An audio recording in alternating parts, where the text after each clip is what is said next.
Welcome to Moving Panels, Ignite the Mic. From Gotham's alleys to galaxies far, we dive in deep, we set the bar. Debates and takes, we bring the heat. Pull up a chair, join a seat. Moving Panels, where fandom takes flight. We review, discuss, and shed the light. Heroes, villains, every epic night. This is your show, your fandom's might. Welcome to this Moving Panels one-shot. Let's have a nerdy little conversation. And you just got me today. I am just going to go through why I decided to do the summer series that we're going to do this year. If you've listened to this show for any amount of time, you hear me open every review episode with the phrase based on, inspired by, and adapted from the world of comic books. Because that was something that I gave as a tagline from the very beginning of this show. And usually when you think about comic book movies or comic book television series, people focus on the based on part or the direct adaptations, Batman, Spider-Man, the X-Men. But one thing I've realized over the years is that some of the most interesting conversations kind of happen in that middle category, the inspired by. And we haven't done many of these, but way back in the first year of the show, we did The Greatest American Hero. My daughter Ruby and I did one of our most listened episodes of The Thundermans. And these are stories that clearly pull from comic book ideas and superhero storytelling, even though they're not direct adaptations of a specific comic. Honestly, though, I've realized I kind of want to spend a little bit more time in that space. So this year, for this summer, that's exactly what we're going to do. I always, or not always, but over the last few years, I have taken the summer and I've said, let's focus on this character or this creator or this genre or franchise or whatever. But this year, I said, I want to talk about the movies that feel connected to comic book movies, even though they aren't directly adapted from one. Again, way back when we've done the movie Unbreakable, but Unbreakable is kind of more along the lines inspired by. I'm talking more, though, about movies that just aren't about necessarily superheroes, but movies that carry that comic book DNA. Because it's the way they tell stories and the way those stories feel connected to the language of comics, the reason why we love comics. But honestly, once you start looking for it, you'll even start seeing comic book influences everywhere, not just in superhero movies. You'll see it in action movies, science fiction, horror, fantasy. There's even some comedies and some dramas, because the quote-unquote inspired by doesn't just mean costumes and powers. It means borrowing the language of comics, the rhythm, the escalation, the mythology, the visual storytelling, using the, I don't want to say trope, but archetypes, the ideas of ordinary people who kind of lead extraordinary lives. I mean, let's go into action movies. Think about the Fast and the Furious franchise, because at this point, they're basically superhero movies. But they build kind of like a superhero team where every character has a specialty. And then the mythology within that universe just keeps expanding. And characters return from the dead. The stakes keep getting bigger and bigger. They're going into space with cars. But the emotional core has become this idea of family. And that is comic book storytelling. Or look at the Mission Impossible movies. Every movie has reinvented the character of Ethan Hunt the same way a comic book creator reinterprets the characters across different eras. You bring in a different creator, a different director to the Mission Impossible franchise, and they bring a different tone. They bring a different visual style. I mean, just go from the first movie to the second movie. When all of a sudden John Woo comes in, it has a completely different look. And each time the movie comes out, we get a different idea about who the character of Ethan Hunt is. We get different movies and tones, like one that's leaning into paranoia. Another leads into spectacle. Another there's a little bit of romance involved.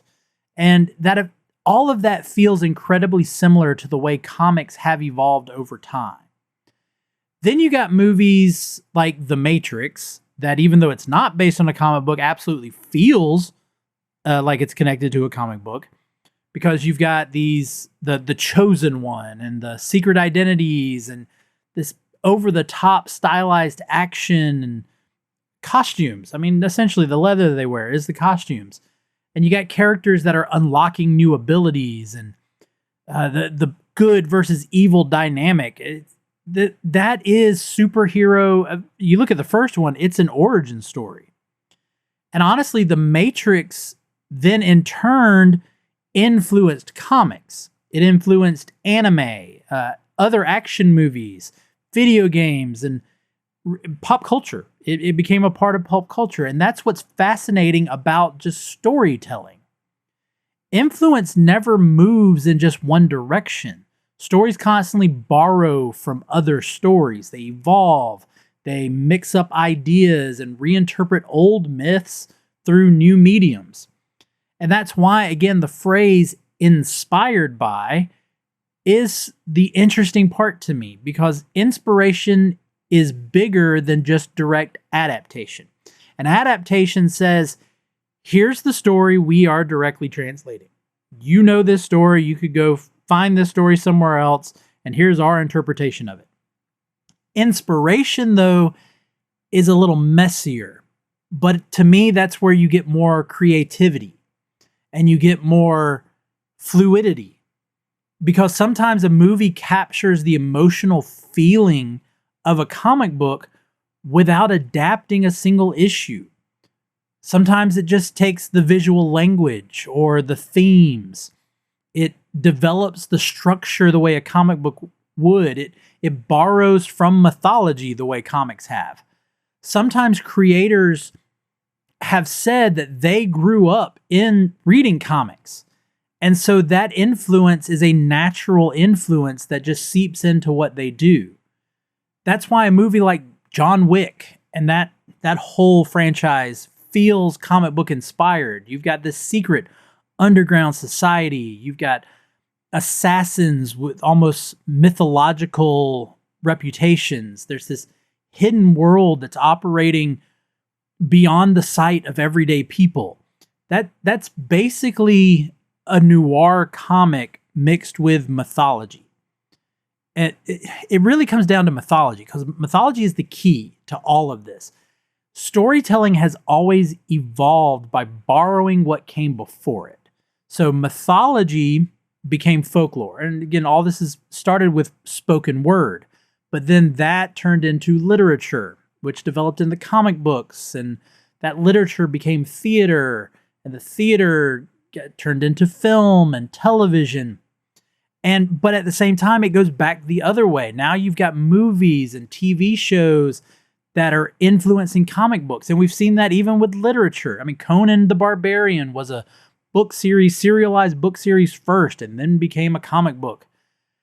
And everything just feeds into everything else, because that's how storytelling grows. The medium might change, but the ideas stay the same. Justin has been on here talking about that, the hero's journey. You've got heroes, you got villains, there's some sort of transformation, there's identity and fear and the power struggle and a legacy. And those ideas have existed way back in ancient mythology, long before superheroes showed up. Hercules is basically a superhero. King Arthur, those stories function like serialized adventures. You even go a little bit more modern with the Sherlock Holmes books, and those were serialized. You have all those westerns, the dime store novels, the pulp fiction novels. But going back to the mythology, they're full of tragic origins, larger than life powers, impossible battles. But at the same time, we get morally flawed heroes. And comic books just found a new way to tell those same stories. Eventually, comics became one of the dominant storytelling languages of modern pop culture. So now we have The filmmakers who grew up in the 70s and the 80s, even in the 90s, who read comic books. So we have writers that read through the works of Stan Lee and Jack Kirby. We have directors that are visualizing scenes like a splash page. I mean, think about a storyboard. If you ever watched a behind the scenes thing, when they create a storyboard to figure out the flow of a movie, a storyboard is basically just comic book panels. And then we see more and more of these franchises, not just Marvel, DC. Think about Star Wars, or going back again to the Fast and the Furious. We have franchises that are built around a serialized continuity. Because even when a movie isn't directly adapting a comic, you can still feel the influence of comic books in that storytelling. Because comics became such a massive part of pop culture that storytelling language has spread. You can feel it in the movies you go to see, whether they're comic book related or not. You can feel it and see it in the visual storytelling, the heightened characters, the narrative, the serialization of the stories. Even movies that, again, aren't comic book movies can still feel like they're inspired by comics. Take the Academy Award winning Everything Everywhere All at Once. That movie just has the energy of a comic. It's visually exaggerated. The emotions in it just run massive. There's constant shifting of genres and tones like you would have with different writers within a comic. But yet it stays grounded to the source and the theme, which in the case of that movie is, again, family and identity. But even look at something like Juno, and again, another Academy Award nominated film. The dialogue, the way it's styled, the heightened awkwardness of the characters, where you watch it and you're intrigued by what they say, but you're like, people don't really talk like that. And it reminds me of, and we've covered this one before, the Daniel Clowes graphic novel Ghost World.